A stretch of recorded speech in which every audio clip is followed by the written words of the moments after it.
Assalamualaikum warahmatullahi wabarakatuh. Perkenalkan, kami dari kelompok 4 akan menjelaskan mengenai perkembangan fikih Islam pada masa Ali bin Abi Thalib. Ali bin Abi Thalib merupakan seorang khalifah keempat yang memerintah pada tahun 656 sampai 661 Masehi. Setelah berakhirnya masa pemerintahan Utsman bin Affan, para pemberontak dari Arab dan Fustat memilih Ali bin Abi Thalib untuk menjadi khalifah selanjutnya. Ali bin Abi Thalib dibesarkan dalam keluarga Nabi dan dikenal sangat dekat dengan Nabi Muhammad, baik secara emosional maupun secara intelektual. Namun, masa pemerintahannya dipenuhi dengan banyak konflik perpecahan yang pada akhirnya membentuk kelompok seperti Ahlus Sunnah wal Jamaah atau Sunni yang berpegang pada sunnah Nabi Muhammad dan juga Syiah yang merupakan pengikut setia Ali bin Abi Thalib. Meskipun demikian, Ali bin Abi Thalib tetap berkontribusi dalam perkembangan fikih Islam melalui ijtihad-ijtihadnya. Ali bin Abi Thalib lahir di Mekah, tepatnya di dalam Ka'bah sekitar 23 tahun sebelum Hijriah. Sebagai putra Abi Thalib dan Fatimah binti Asad, ia tumbuh dalam asuhan Rasulullah hingga menjadi salah satu kalangan muda pertama yang memeluk Islam. Hubungannya menjadi semakin erat setelah ia menikahi Fatimah Az-Zahra putri Rasulullah. Sepanjang hidupnya, Ali berperan aktif dalam perkembangan Islam dan terkenal akan kecerdasannya dalam pemahaman agama. Meski masa kepemimpinannya sebagai khalifah keempat penuh tantangan dan konflik internal, ia tetap berpegang teguh terhadap integritas moral hingga wafatnya pada tahun 661 Masehi, dan akhirnya dikenal sebagai salah satu tokoh penting dalam perkembangan sejarah Islam. Konflik pada masa Ali semakin memuncak akibat beberapa hal, seperti persaingan politik, tuntutan atas kematian Utsman, serta kebijakan reformasi yang dilakukannya. Puncaknya terjadi dalam Perang Siffin pada tahun 657 Masehi antara Ali dan Muawiyah bin Abi Sufyan yang menolak mengakui kekhalifannya. Untuk menghentikan pertumpahan darah dan merespon kejenuhan umat terhadap perang, kedua pihak tersebut akhirnya sepakat untuk melakukan tahkim atau arbitrase pada tahun 658 Masehi dengan berpedoman pada Al-Quran dan juga Sunnah. Namun, keputusan ini justru merugikan posisi Ali secara politik dan menguntungkan Muawiyah, sekaligus memicu perpecahan baru dengan munculnya kelompok Khawarij yang menolak hasil tahkim. Akibatnya, konflik internal umat Islam semakin dalam dan berkepanjangan.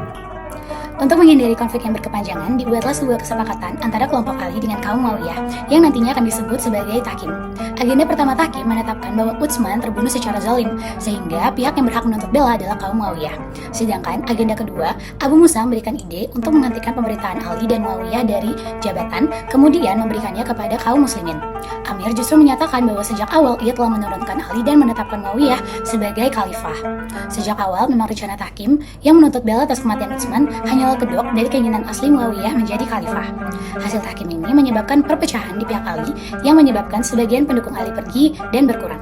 Selain itu, suplai ekonomi khalifah yang diambil dari Mesir perlahan menghilang karena dikuasai oleh Muawiyah, dan ini menyebabkan kekuatan khalifah pun menurun. Sehingga kaum Khawarij sepakat untuk menghukum dan membunuh Ali, Muawiyah, Amr bin As, dan Abu Musa. Namun, sayangnya yang terbunuh justru hanya Ali oleh Abdurrahman bin Muljam pada tanggal 19 Ramadan tahun 40 Hijriah, sementara Muawiyah hanya terluka ringan dan Amr bin As tidak berhasil ditikam karena ada seseorang menggantikannya sebagai imam salat. Nah, kedudukan Ali sebagai khalifah pun digantikan oleh anaknya yakni Hasan selama 5 bulan. Karena kekuatan militer Hasan melemah, ia pun kembali membuat perjanjian damai dengan Muawiyah. Di tangan Abu Sufyan, Muawiyah pun menjadi penguasa absolut dalam Islam. Dengan demikian berakhirlah masa Khulafaur Rasyidin dan dimulailah masa kekuasaan Bani Umayyah. Pembentukan fikih pada masa Khalifah Ali bin Abi Thalib merupakan bagian dari periode Khulafaur Rasyidin yang ditandai dengan penguatan ijtihad akibat perluasan wilayah Islam dan munculnya berbagai persoalan hukum baru. Dalam menetapkan hukum, Ali tetap berpegang pada Al-Quran dan Sunnah dengan verifikasi riwayat yang ketat, sekaligus mengembangkan ijtihad berbasis ra'yu, yaitu penalaran rasional untuk menggali hukum dari Najh atau istinbat dalam menjawab kompleksitas sosial, terutama di Kufah yang kemudian menjadi pusat kajian fikih. Fatwa-fatwanya memberikan pengaruh besar terhadap perkembangan mazhab seperti Abu Hanifah dan memperkaya khazanah fikih melalui lahirnya ketentuan tentang buhut serta etika perang sesama muslim, termasuk larangan mengambil harta lawan sebagai ghanimah. Dengan demikian, ijtihad Ali berperan dalam mentransformasi fikih dari pola tekstual menuju sistem hukum yang lebih logis dan sistematis bagi generasi tabi'in. Nah, kesimpulan dari video ini adalah masa pemerintahan Ali bin Abi Thalib sebagai khalifah keempat berlangsung dalam kondisi politik yang tidak stabil dan dipenuhi konflik internal seperti Perang Jamal, Perang Siffin, serta munculnya kelompok Khawarij. Konflik tersebut berujung pada tahkim semakin melemah posisinya si Ali dan akhirnya beliau wafat pada tahun 661 Masehi. Meskipun situasi pemerintahan penuh penggerolakan, Ali bin Abi Thalib tetap memberikan kontribusi yang penting dalam perkembangan fikih melalui penggunaan ijtihad berbasis Al-Quran dan Sunnah serta penalaran nasional. Fatwa-fatwanya juga di Kufah menjadi landasan bagi perkembangan hukum Islam selanjutnya dan berpengaruh terhadap mazhab fikih generasi setelahnya. Nah, semoga video dari kelompok 4 bermanfaat. Sekian dari kelompok kami. Wassalamualaikum warahmatullahi wabarakatuh.